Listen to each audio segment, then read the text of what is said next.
जय माता दी मेरी माँ के प्यारे प्यारे सभी भक्तों को, सभी लाडलों को। कैसे हो आप सभी? आशा है सभी बहुत अच्छे होंगे। माई की कृपा आप सभी पर बनी रहे। जो जो वीडियो देख रहे हैं, जो जो मुझे सुन रहे हैं, जहां जहां तक ये वीडियो पहुंच रहा है, उन सभी तक माँ का आशीर्वाद, उनकी कृपा बस पहुंच जाए कैसे भी करके। तो चलो, आप सभी को नवरात्रि के 7वें दिन की, माँ काल रात्रि के दिन की आप सभी को बहुत सारी शुभकामनाएं। आज 7वां दिन है नवरात्रि का, माँ काल रात्रि। सभी के बुराइयों का नाश करे। सभी के अंदर जो एक एक हर इंसान के अंदर एक बुराई होती है, तो उस हर बुराई का नाश करे।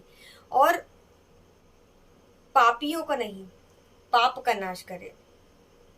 अधर्मियों का नहीं, अधर्म का नाश करे। माँ इंसान की बुरी सोच का नाश करे, इंसान का नहीं, उसकी सोच का नाश करे। तो ऐसी प्रार्थना है माँ के चरणों में आप सभी के लिए। और आज हम बात करेंगे किस विषय में? आज हम बात करेंगे इस विषय में कि अगर ये जो संकेत मैं आपको बताने वाली हूँ, अगर ये आपको हो रहे हैं, तो आपकी नवरात्रि की गई पूजा पाठ साधना सब चीजें सफल है। आपको ना आज मेरे चेहरे पे एक अलग ही ग्लो दिख रहा होगा, एक अलग ही खुशी दिख रही होगी चेहरे पे। पता है क्यों? मैं आपको बताती हूँ।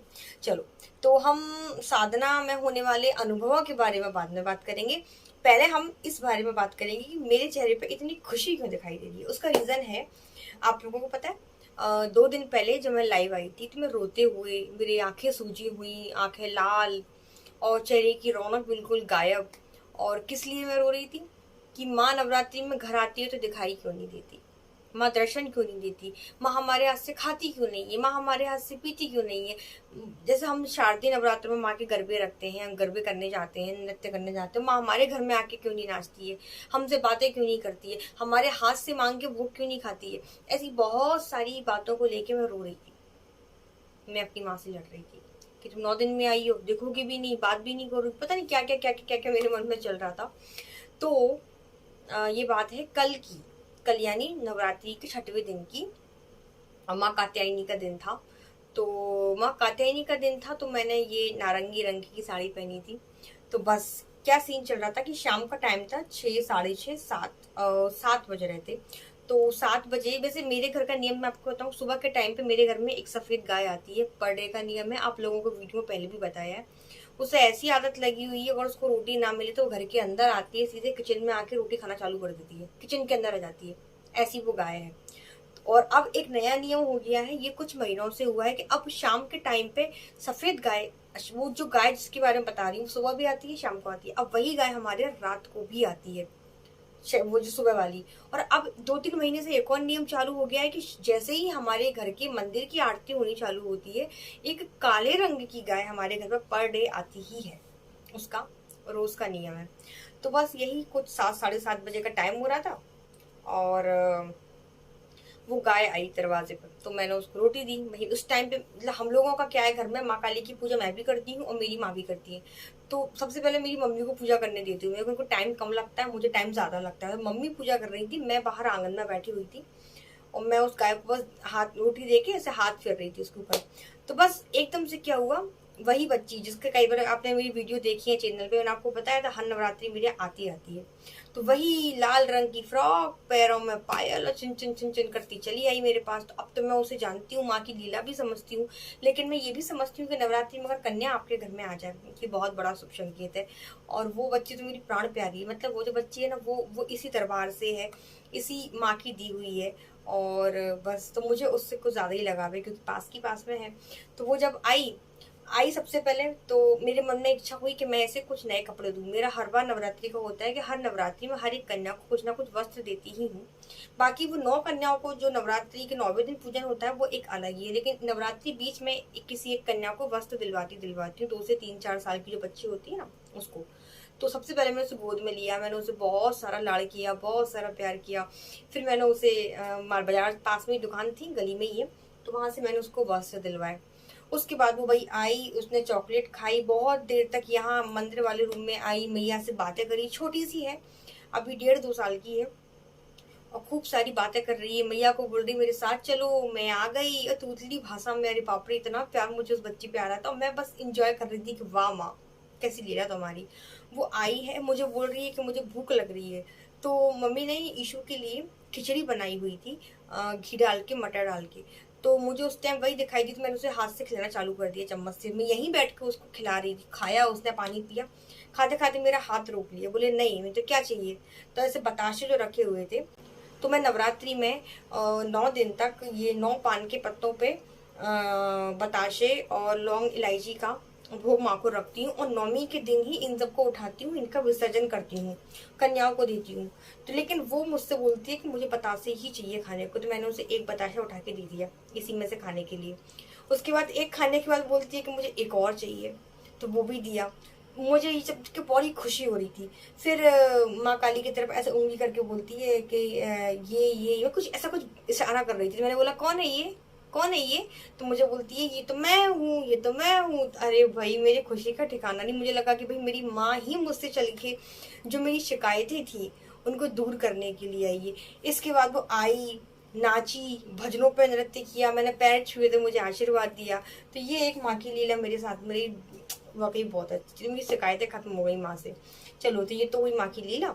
अब हम बात करेंगे उन संकेतों के बारे में जिनसे आप जान सकते हैं कि आपकी साधना सफल हुई है, माँ का आगमन आपके घर में हुआ है। तो सबसे पहला संकेत तो यही है कि अगर नवरात्रि के 9 दिनों में आपके घर में कोई कन्या आती है, आपको बहुत प्यार देती है, और छोटी सी कन्या है 3 से 4 वर्ष की, तो आप समझिए कि साक्षात माँ का आगमन है। आप पूजा पाठ कर रहे हैं, उस टाइम पे अगर वो आ जाए, या आप पूजा पाठ कर रहे हैं उस टाइम पे कोई सजी धजी महिला, सुहागन महिला लाल जोड़ों में आपके घर में आ जाए, तो भी आपको समझना चाहिए कि ये माँ का ही आगमन है। स्वप्न में अगर आपको माँ के दर्शन हो, माँ के मंदिरों के दर्शन हो, आपको स्वप्न में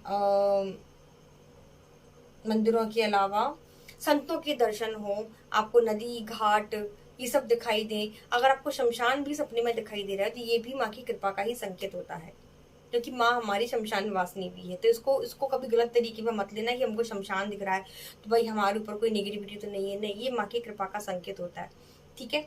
इसके अलावा अगर आप मंत्र जाप कर रहे हैं, आपको बहुत लंबी लंबी उबासियां आ रही हैं, आपके कंधों में बहुत तेज दर्द हो रहा है, आपकी रीढ़ की हड्डी में बहुत तेज दर्द हो रहा है, तो आपको समझना चाहिए कि आप जो मंत्र जाप कर रहे हैं, वो साधना जो आप कर रहे हैं, जो भी आपने उठाया है, वो चीज सही काम कर रही है, आपकी जो साधना है वो सही दिशा में जा रही है। ठीक है, एक चीज। और इसके अलावा आप जब ध्यान लगा रहे हैं, आप जब मंत्र जाप कर रहे हैं, तो आपको यहाँ आज्ञा चक्र पर बहुत ज्यादा खिंचाव हो रहा है, बहुत दर्द महसूस हो रहा है। नवरात्रि के 9 दिनों में आपको सर में बहुत तेज दर्द बना रह रहा है, तो भी आप समझे कि आपकी साधना सही दिशा में जा रही है, आपकी साधना मंत्र जाप जो है सही दिशा में चल रहा है। ठीक है। इसके बाद एक चीज और कि आप जब मंत्र जाप कर रहे हैं तो आपको उल्टी जैसा फील होता है, आपको लगता है कि आपको वॉमिटिंग हो जाएगी, लेकिन होती नहीं है, ये बस साधना के दौरान होता है। तो अगर वॉमिटिंग टाइप आपको फील हो रही है, तो आपको समझना चाहिए कि आपका जो मंत्र जो आप जाप कर रहे हैं वो सिद्धि की तरफ है, वो अपना कार्य करना चालू कर दिया है। ठीक है, इस कारण से आपको वॉमिटिंग टाइप फील होती है। इसके अलावा नवरात्रि के 9 दिनों में साधना काल के दौरान अगर आप बीमार हो जाते हैं, आपको ऐसा लगता है कि आप बहुत ज़्यादा थक गए हैं, आपको बहुत हाथ पैरों में दर्द हो रहा है, और बहुत थकावट फील कर रहे हैं, बहुत वीकनेस फील कर रहे हैं, ऐसा लग रहा है आपको किसी ने मारा हो, आपकी पूरी बॉडी में पेन हो रहा हो, तो भी आपको समझना चाहिए कि आप जो मंत्र जाप कर रहे हैं वो सही दिशा में कर रहे हैं, आपकी साधना सफल हो रही है। ठीक है। अब हम ये क्या करा माँ, मैं डर गई एकदम से। माँ पता नहीं क्या क्या करती रहती है, क्योंकि आज माँ कालरात्रि का दिन है ना, और मैं ये वीडियो 3 बजे के टाइम पे शूट कर रही हूँ। ठीक है। इसके बाद फिर मैं नहाने जाऊंगी, माँ की पूजा में दोबारा वापस सेवा में बैठ जाऊंगी। ठीक है। तो इसके बाद अगर सपने में आपको माँ काली नृत्य करती हुई दिख रही है, या आपको माँ की प्रतिमा दिख रही है मुस्कुराती हुई, तो भी ये कृपा का संकेत आप समझिएगा। ठीक है। और हाँ, रात के टाइम पे 3 से 4 के बीच में अगर आपको घुंघरुओं की आवाजें आ रही हैं, अगर आपको केवड़े की खुशबू आ रही, केवड़ा माँ को बहुत ज्यादा प्रिय होता है, केवड़े का पुष्प, गुड़हल का भी प्रिय होता है, केवड़े का भी होता है। केवड़े का इत्र आप माँ को जरूर लगाया करें, माँ को केवड़ा बहुत प्रिय है।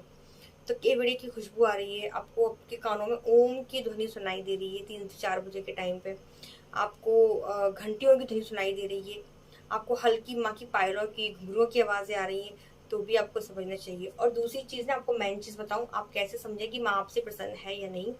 आप जब पूजा करने के लिए बैठे, आप जब अपने आसन पर बैठेंगे ना, तो आसन पर बैठ के जब आप अपनी माँ की प्रतिमा को निहारेंगे, माँ की मूर्त को निहारेंगे, तो अगर आपको आपकी माँ मुस्कुराते हुए दिखे, एक भक्त ही अपने भगवान के भाव को समझ सकता है और भगवान अपने भक्त के भाव को समझ सकते हैं। ठीक है, मेरी माँ मुझसे क्या कहना चाह रही है, कब रूप बदल रही है, कब नहीं बदल रही है, ये चीज मैं ज्यादा अच्छे से समझती हूँ। मेरी माँ नहीं समझ पाएगी उतना। मेरी जो माँ है ना, वो भोले बाबा को अपना इष्ट मानती है, लेकिन वो इनकी भी सेवा लेती है, ये बोल के कि ये है तो उन्हीं की पत्नी, तो उनके थोड़े भाव थे, लेकिन वो भोले बाबा से ज्यादा अटैच है। मैं माँ काली से अटैच हूँ, तो मुझे बहुत चीजें समझ में आती हैं इनके बारे में। एक हद तक मैं माँ को समझती हूँ कि माँ का रूप कब बदल रहा है, माँ किस रूप में क्या कहना चाह रही है मेरे से। तो ऐसे ही आप अपनी इष्ट के भाव को समझ सकते हैं। तो आप जब आसन पर बैठेंगे तो आप एक टकटकी लगाकर माँ के रूप को देखें।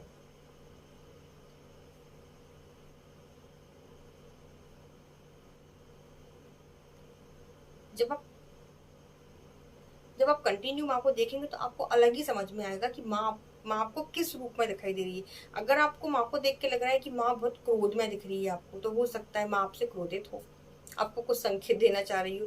लेकिन अगर आपको आपकी माँ की छवि मुस्कुराती हुई दिख रही है, खिलखिलाती हुई, हंसती हुई दिख रही है, तो आपको समझना चाहिए कि आपकी माँ आपसे बहुत ज्यादा प्रसन्न है।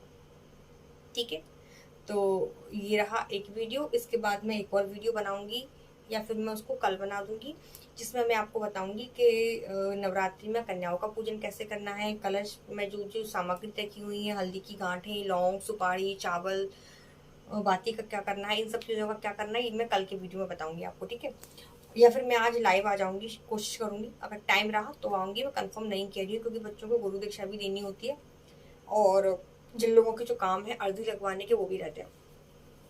बहुत सारे बच्चों की पूछा के लिए मुझे मैसेज आ रहे हैं, तो पूछा मैं दे रही हूँ बहुत से बच्चों की, क्योंकि एकदम से बहुत सारी पूछा है। नवरात्रि में पूछा का एक अलग ही वो रहता है, तो लोग पूछा के साथ साथ अर्जी लगवाते हैं, अपने काम का संकट कटवाते हैं, सब चीज़ें रहती हैं, तो काम थोड़ा ज़्यादा हो जाता है, तो लाइव आने का मुझे टाइम नहीं मिलता। दूसरी चीज़ ये है कि मैं अपना काम खुद करती हूँ, मुझे यूट्यूब भी देखना है, लाइव भी देखना है, माँ को भी देखना है, साधना भी देखनी है। मेरे पास 15, 20, 50 सेवादार तो है नहीं, है ना, जैसे बड़े बड़े दरबारों में होते हैं। हम अभी नहीं है भाई उस लायक, तो हम बहुत छोटे लोग हैं, तुच्छ तुच्छ तो नहीं है, माँ के बच्चे तुच्छ नहीं होते हैं। तो बस हम माँ के छोटे से सेवक हैं, माँ की बेटी हैं। तो बस यही आज का वीडियो है, बाकी की बातें हम कल करेंगे। हाँ, मुझसे किसी ने पूछा था कि अगर हमारी अखंड ज्योत की बाती बीच में बुझ जाए तो क्या करें। अगर आपकी अखंड ज्योत की बाती बीच में बुझ गई है तो आप उसको दोबारा से जला दीजिए, और बिल्कुल लोड मत पालिए कि भाई क्या हो गया, माँ नाराज हो गई, नहीं। मन में ना एकदम कॉन्फिडेंस रखिए कि माँ को हम नाराज होने ही नहीं देंगे। और अगर आपको लगता है आपसे कोई गलती हुई है, नाक रगड़िए, माँ से माफी मांग लीजिए। ममता में, करुणा में, इतनी प्यारी सी भोली भाली मेरी माँ है, वो कहाँ आपसे विरोधित होगी। बस उसको माँ रूप में देखना। ठीक है, चलो भाई, ये था मेरा आज का वीडियो। चलो दूसरे वीडियो में मिलेंगे। सभी को जय माता दी, जय मां काली, सभी को बहुत सारा प्यार।